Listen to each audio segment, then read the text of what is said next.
मेरी बताई हुई योजना से डिगना मत मेरे प्रिय। ना, भीम को मारने के अवसर मैं तुम्हें अवश्य दूंगा, अवश्य।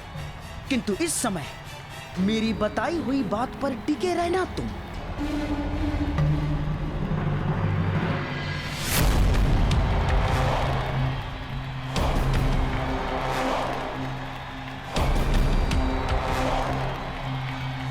क्या बात है भीम, बड़े क्रोध में भोजन नहीं किया क्या? तुम्हें धूल चटाने के बाद ही मैं भोजन करूंगा दुर्योधन। इतना क्रोध ठीक बात नहीं है पांडव पुत्र, या कहूं पवन पुत्र। कितनी विचित्र बात है ना, एक पिता के कई पुत्र तो सामान्य बात है, परंतु एक पुत्र के दो पिता।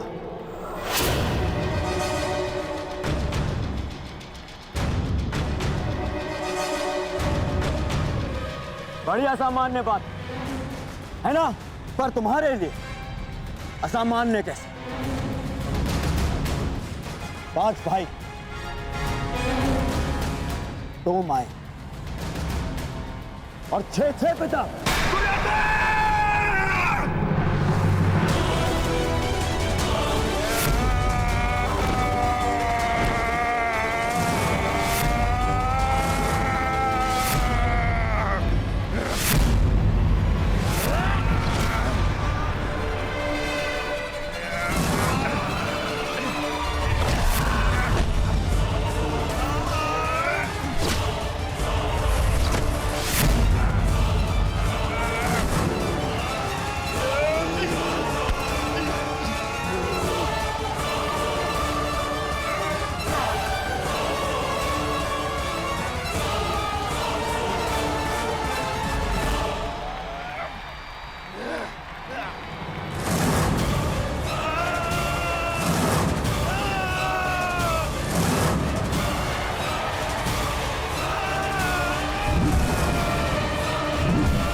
छोड़ो दुर्योधन को।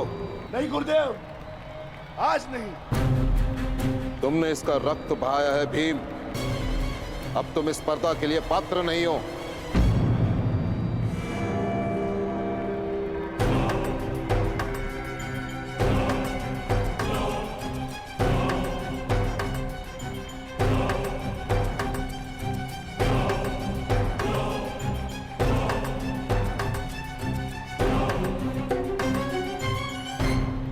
महामहिम, अब पासे फेंकने की बारी मेरी है।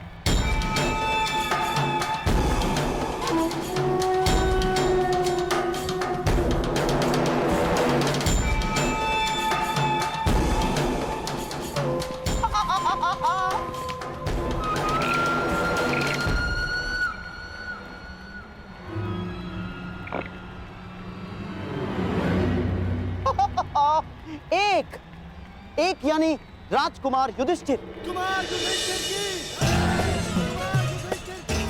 एक योद्धा को हराने का सबसे बड़ा मंत्र है उसकी एक भुजा को दूसरी भुजा से लड़वा दो।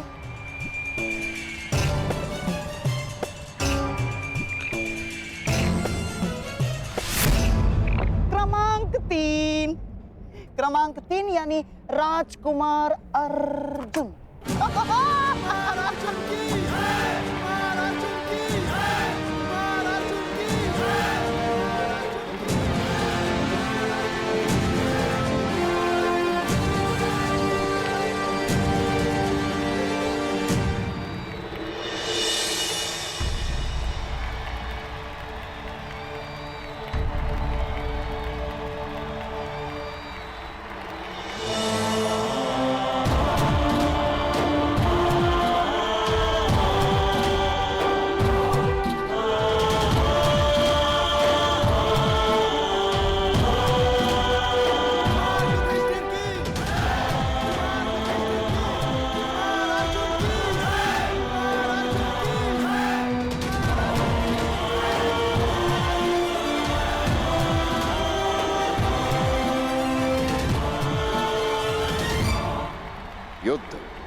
आरंभ हो।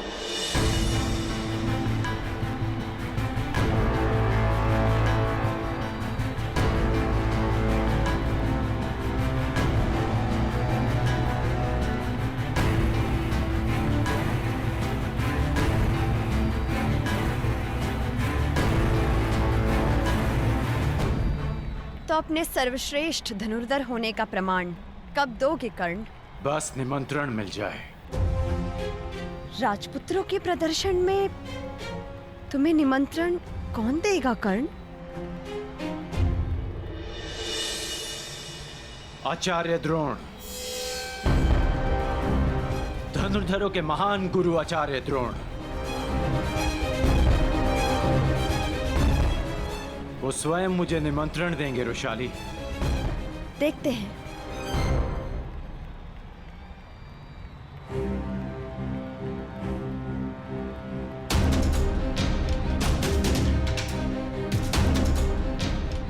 जिसने मेरा गुरु बनना स्वीकार कर दिया था, वो आज स्वयं मेरे गुरु भाई हैं।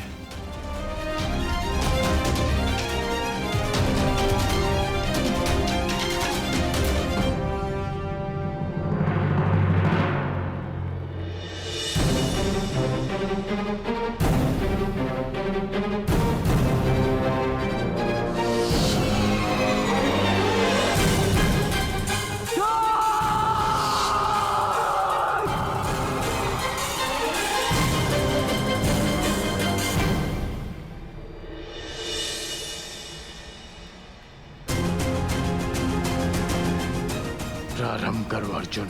राधेकरण अपने सबसे बड़े प्रतिद्वंदी का कौशल देखना चाहता है।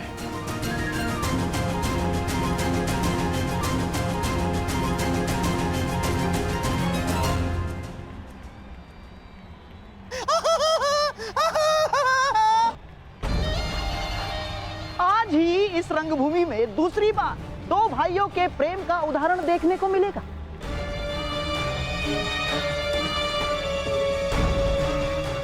पहले दुशासन ने अपने भाई के विरुद्ध द्वंद्व अस्वीकार कर दिया, अब कदाचित अर्जुन भी वही करेगा।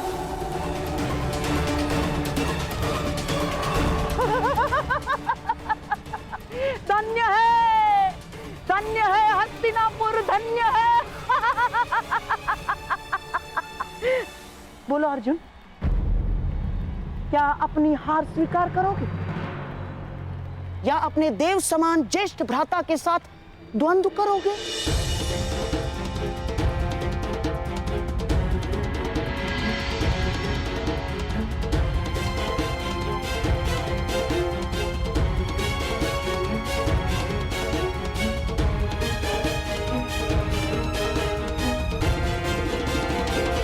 आगे बढ़ो अर्जुन, आक्रमण करो।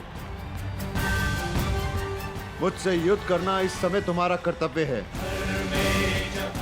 इस समय तुम्हारे प्रहार मुझे आनंदित करेंगे, लज्जित नहीं। मैं आप पर आक्रमण कैसे कर सकता हूँ ज्येष्ठ भ्राता?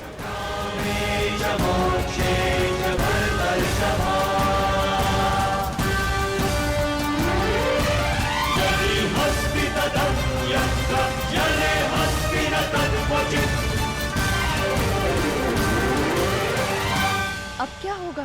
क्या अर्जुन बिना युद्ध किए हार मान लेगा? अर्जुन का नहीं जानता, परंतु जितना कुमार युधिष्ठिर को समझता हूं, वो इस बाधा का हल अवश्य निकाल लेंगे।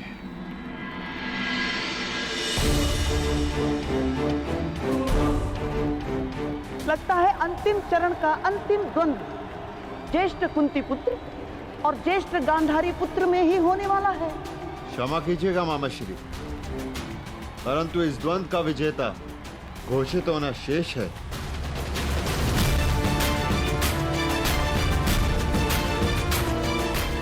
अर्जुन, मुझसे पहले तुमने जिन्हें पराजित किया, जिन पर बाण चलाए, वो भी तुम्हारे भ्राता ही थे।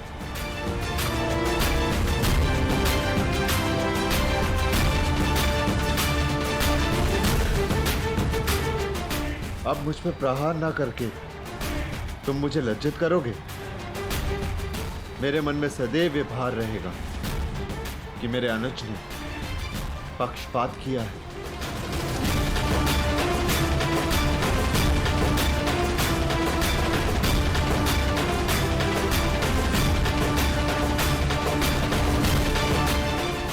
दीर्घायु रहो युधिष्ठिर, तुम अभी इतने स्थिर चित्त हो। तुम्हें अपने ज्येष्ठ भ्राता को मारने या घायल करने के लिए युद्ध नहीं करना है अर्जुन। तुम्हें अपने भ्राता को गर्वित करने के लिए युद्ध करना है।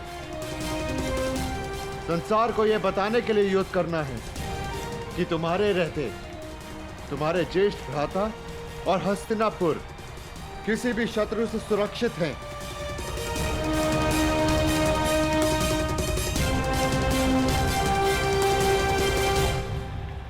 धनुष उठाओ अर्जुन।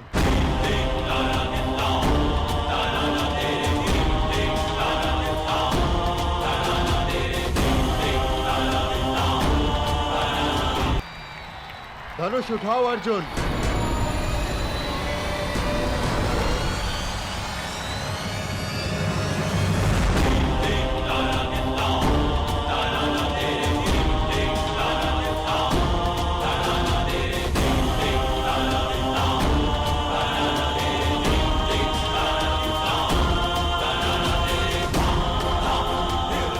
तुम मुझ पर प्रहार नहीं करोगे, परंतु मेरे प्रहारों से खुद को बचाओगे तो अवश्य।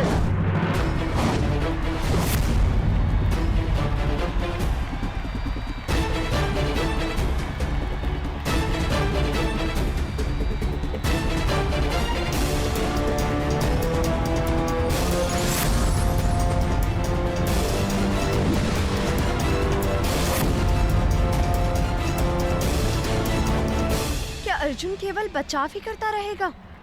कई बार बचाव ही सर्वश्रेष्ठ आक्रमण होता है, क्योंकि बचाव शत्रु के सारे अस्त्र समाप्त कर देता है, और जब शत्रु निहत्था हो जाए तो विजय निश्चित है।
ज्येष्ठ भ्राता, यदि अगला बाण चला तो लक्ष्य आपकी छाती होगी, इसलिए यह युद्ध यहीं समाप्त करने की अनुमति चाहता हूं। अनुमति है।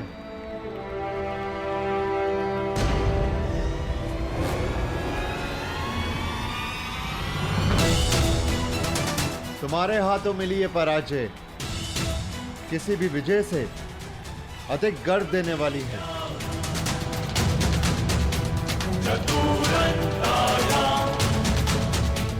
अर्जुन से मैं अपनी हार स्वीकार करता हूं आचार्य।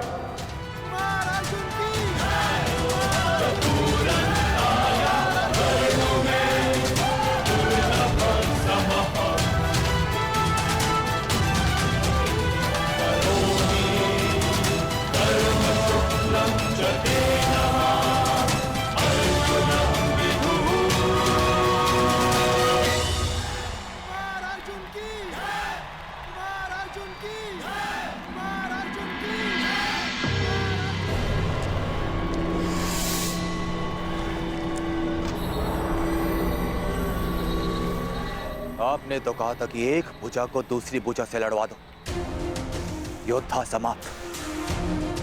परंतु यहां तो एक भुजा दूसरी भुजा को सहारा देके और प्रबल कर रही है। आप नहीं चाहते कि कुमार दुर्योधन और इस अर्जुन के मध्य में द्वंद्व।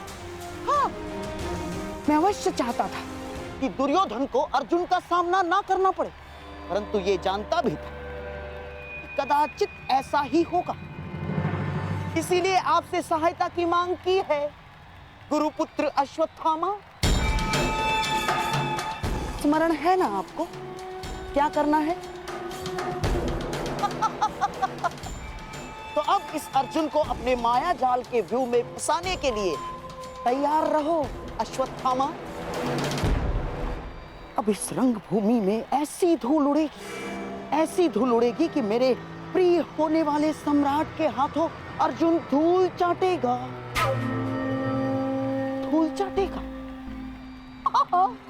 अवश्य अवश्य ऐसा ही होगा,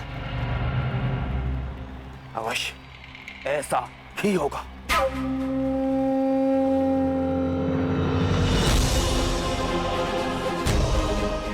बधाई हो अर्जुन,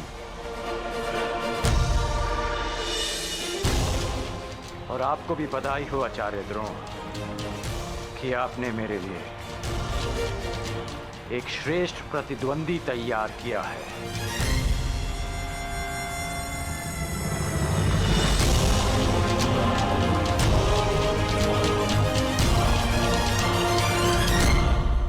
अपने वचन के अनुसार अब तुम संसार के सर्वश्रेष्ठ धनुर्धर हो। बताओ, प्रमाण कैसे दूं? प्रमाण देने का केवल एक ही उपाय है, एक ही स्थान है, ये तुम्हारे समक्ष।